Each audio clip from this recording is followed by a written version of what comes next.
नमस्कार सभी को। तो देखिए यहाँ पर हम लोग क्लास 9 ज्योग्राफी के 50 मल्टीपल चॉइस क्वेश्चंस को डिस्कस करेंगे और जो क्वेश्चंस होने वाले बहुत इंपॉर्टेंट चैप्टर है जिसका नाम है shaping of the earth surface.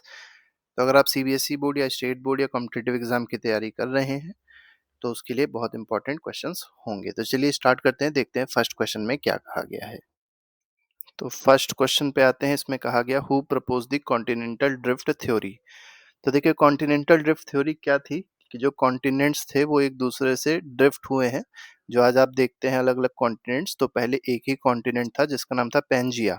ठीक है, बाद में ये सब के सब इधर उधर मूवमेंट किए हैं तो वो ड्रिफ्टिंग हुई है, मतलब मूवमेंट हुआ है।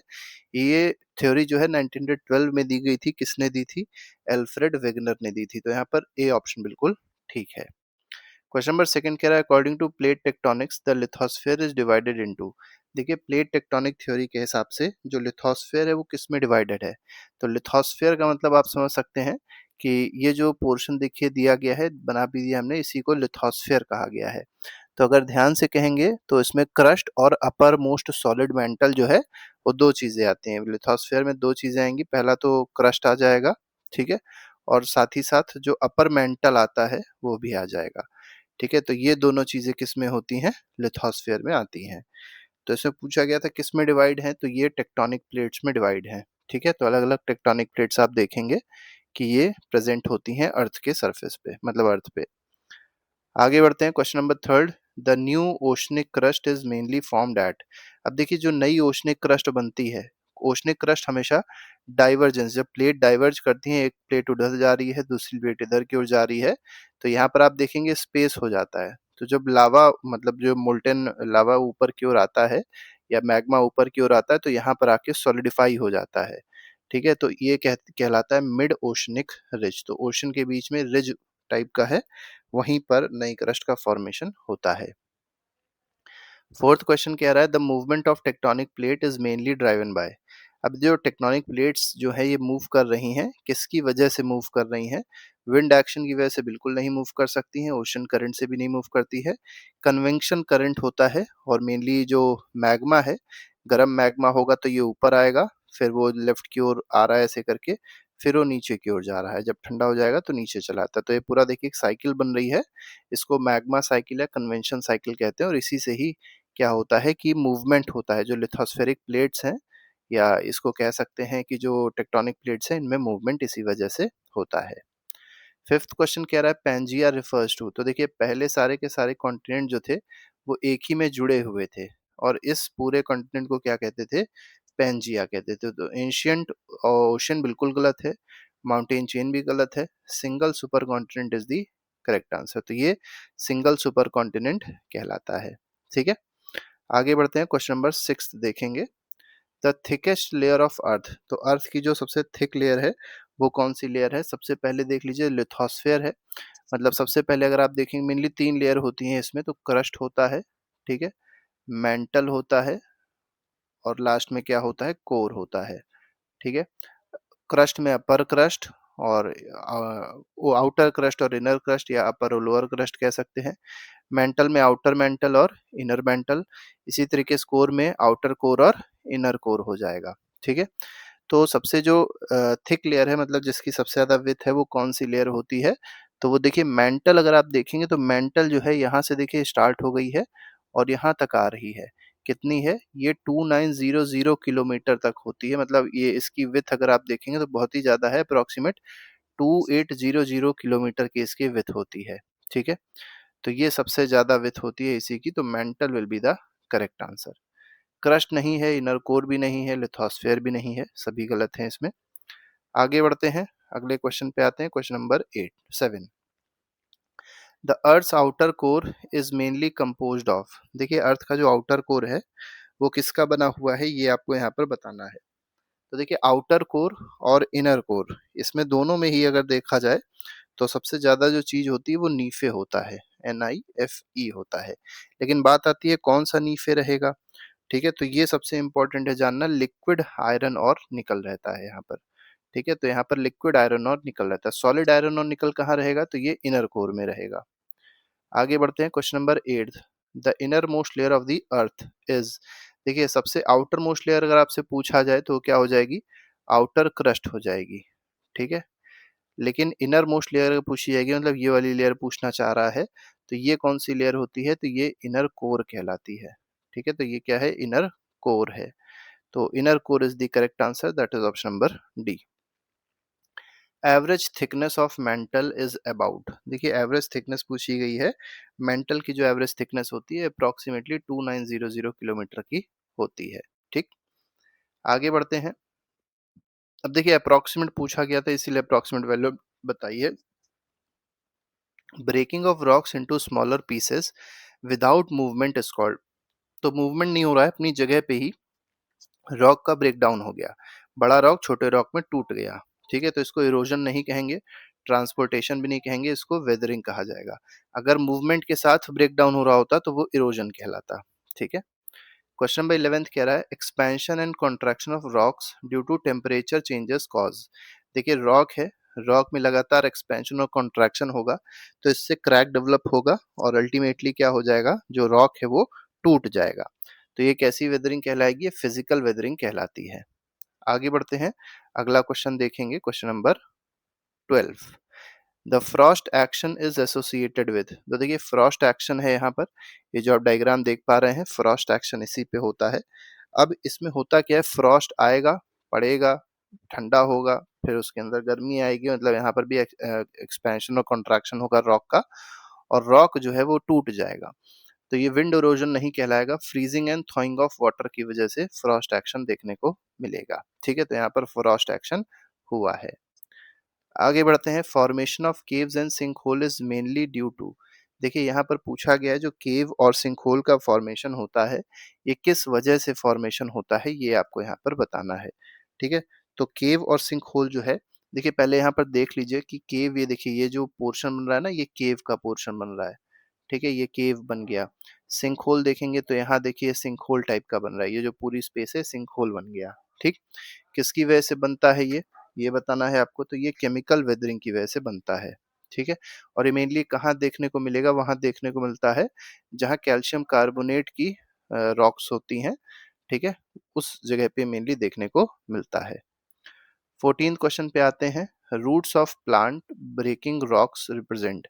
देखिए प्लांट के जो रूट्स हैं अगर वो रॉक को ब्रेक कर रहे हैं, तो ये क्या रिप्रेजेंट करता है, तो ये बायोलॉजिकल वेदरिंग को रिप्रेजेंट करता है। तो इरोजन गलत है, डिपोजिशन होता है किसी भी जगह पे आके इकट्ठा हो जाना, ठीक है, वो डिपोजिशन होता है, ट्रांसपोर्टेशन भी ये नहीं है। The removal of weathered material from one place to another. तो वेदर्ड मटेरियल जो है वो मूव कर रहा है या वो रिमूव हो रहा है, और उसका मूवमेंट भी हो रहा है एक जगह से दूसरी जगह में, तो वो क्या कहलाता है प्रोसेस, इसको इरोजन कहते हैं। तो देखिए यहाँ पर वेदरिंग नहीं कहेंगे, क्यों नहीं कहेंगे, क्योंकि यहाँ पर मूवमेंट भी हो रहा है, एक प्लेस से दूसरे प्लेस में मूव भी कर रहा था, इसलिए क्या आ जाएगा, इरोजन आ जाएगा। मूव ना कर रहा होता, अपनी जगह पे हो रहा होता, तो वो वेदरिंग होता।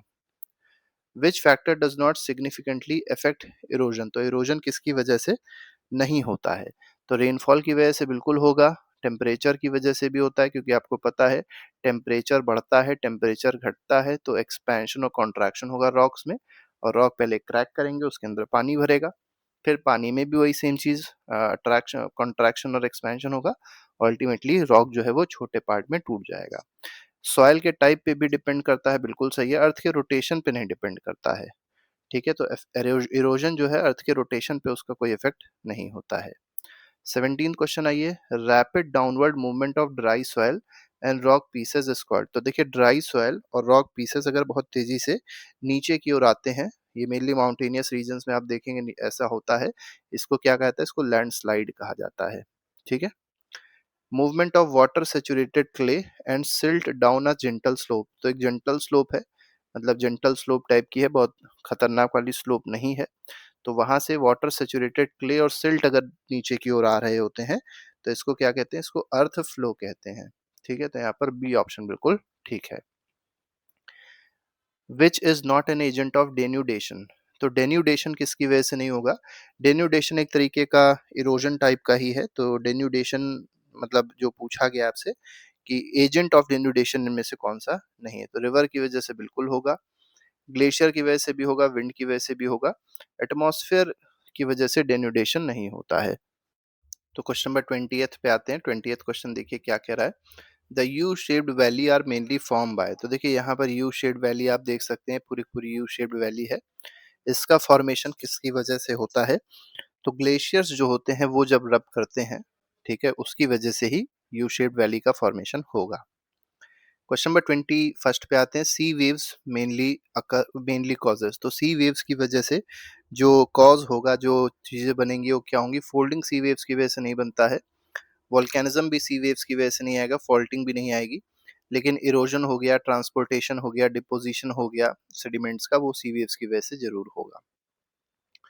आगे बढ़ते हैं। Wind erosion is most significant in, तो विंड इरोजन जो है वो सबसे ज्यादा क्या चीज कॉज करेगी, क्या हो मतलब उससे क्रिएट होगा विंड इरोजन से, ये बताना है। तो डेंस फॉरेस्ट विंड इरोजन से नहीं होंगे, कोस्टल प्लेन्स भी नहीं होंगे, ह्यूमिड रीजन्स भी नहीं होंगे, डेजर्ट रीजन में बहुत ज्यादा आपको विंड इरोजन देखने को मिलेगा।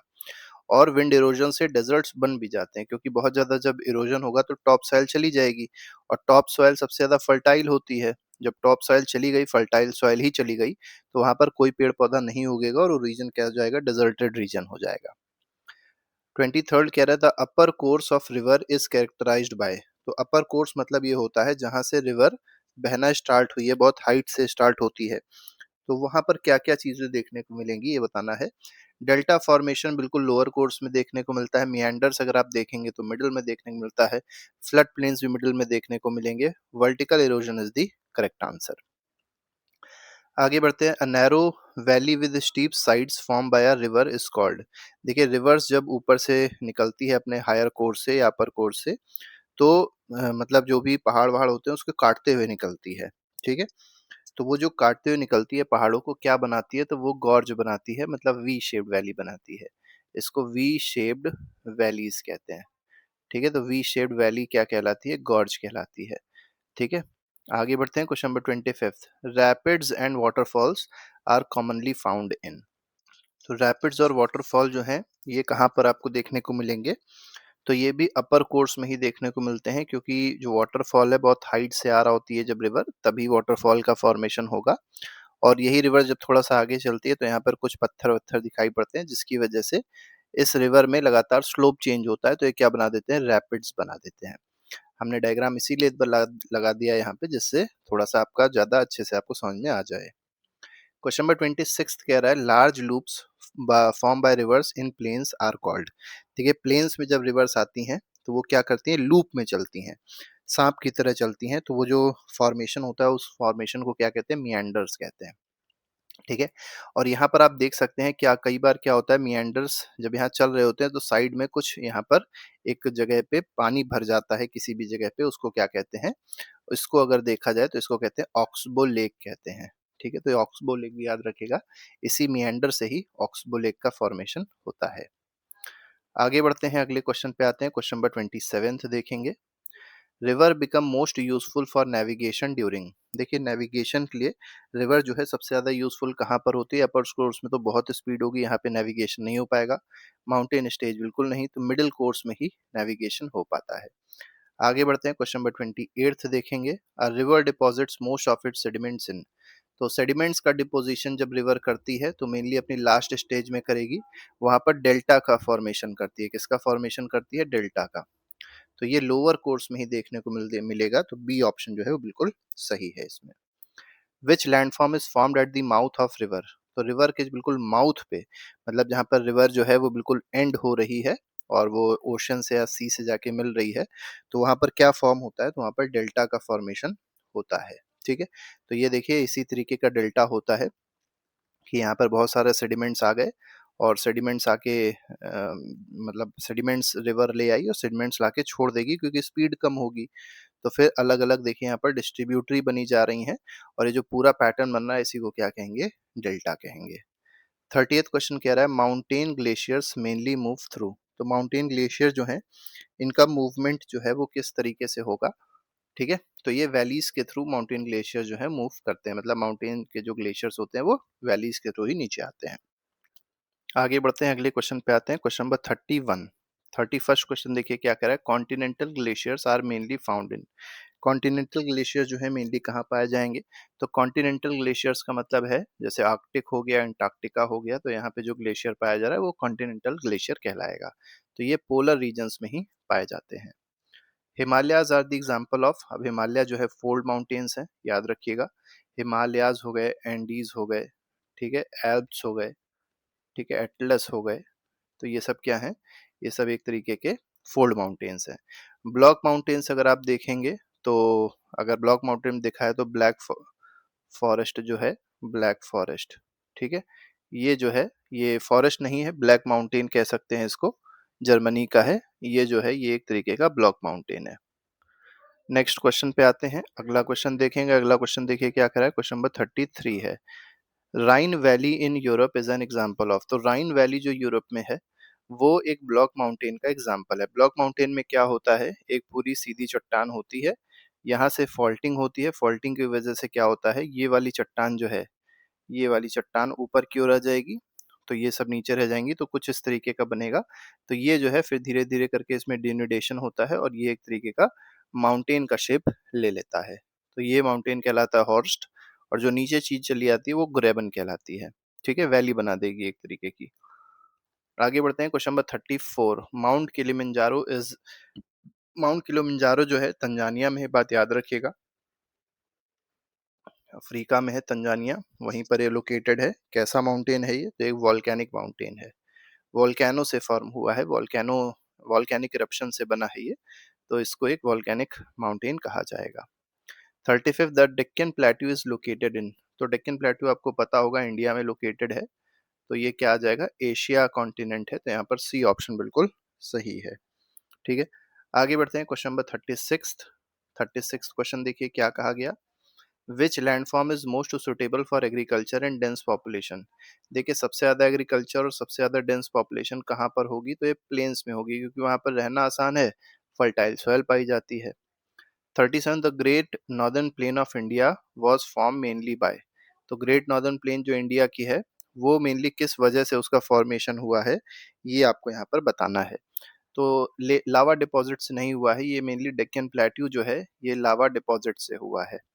ठीक है, विंड डिपॉजिट से भी नहीं हुआ, मरीन डिपॉजिट से भी नहीं हुआ है, रिवर ने जो सेडिमेंट डिपॉजिट किए हैं उससे नॉर्दर्न प्लेन्स जो हैं या ग्रेट नॉर्दर्न प्लेन्स का फॉर्मेशन हुआ है। अर्थक्वेक इज कॉज्ड बाय, तो अर्थक्वेक क्यों होता है, कैसे होता है अर्थक्वेक, तो sudden release of energy in the earth crust, तो अर्थ क्रस्ट की में सडन रिलीज ऑफ एनर्जी होता है, उसकी वजह से अर्थक्वेक का फॉर्मेशन होगा। और ये सडन रिलीज ऑफ एनर्जी होगी क्यों, तो टेक्टोनिक प्लेट्स के टकराने से। ठीक है, तो टेक्टोनिक प्लेट्स के कोलिजन से, ये जो टेक्टोनिक प्लेट्स जब कोलाइड करती हैं तब अर्थक्वेक का फॉर्मेशन होगा। First wave to reach a seismic station are, तो फर्स्ट वेव कौन सी है जो सीज्मिक स्टेशन पहुंचती है, तो जैसे यहाँ मान लीजिए इस जगह से अर्थक्वेक का फॉर्मेशन हुआ, तो अर्थक्वेक वेव्स जो है बहुत तेजी से ट्रेवल करके आगे भागेगी। मान लीजिए यहाँ पर कोई सीज्मिक स्टेशन है, इस सीज्मिक स्टेशन में पता लगाया जाएगा कि जो अर्थक्वेक है कितनी ज़्यादा स्ट्रांग है अर्थक्वेक वेव्स। तो सबसे पहले जो वेव पहुंचती है सबसे तेज स्पीड जिसकी होगी वो किसकी होती है, पी वेव की होती है। और याद रखिएगा सरफेस वेव जो है वो सरफेस से ट्रेवल कर रही है, सरफेस पे ही ट्रेवल करती है, ये मोस्ट डिस्ट्रक्टिव होती है। तो अगर आपसे पूछा जाए सबसे ज्यादा डिस्ट्रक्टिव वेव कौन सी है, तो आप सबसे ज्यादा डिस्ट्रक्टिव वेव बोलेंगे सरफेस वेव है। लेकिन सबसे ज्यादा स्पीड किसकी होती है, तो पी वेव की होती है। ठीक है, इसको प्राइमरी वेव भी कहते हैं। सीज्मोग्राफ इज यूज टू, तो सीज्मोग्राफ ये एक डिवाइस है, जब भूकंप आता है तो यहाँ पर इस तरीके से आप देख सकते हैं कि किताब कॉपी पे कुछ यहाँ पर निशान बनने लग जाते हैं, तो ये अर्थक्वेक को मेजर करता है कितनी उसकी इंटेंसिटी है, कितना उसका मैग्नीट्यूड है।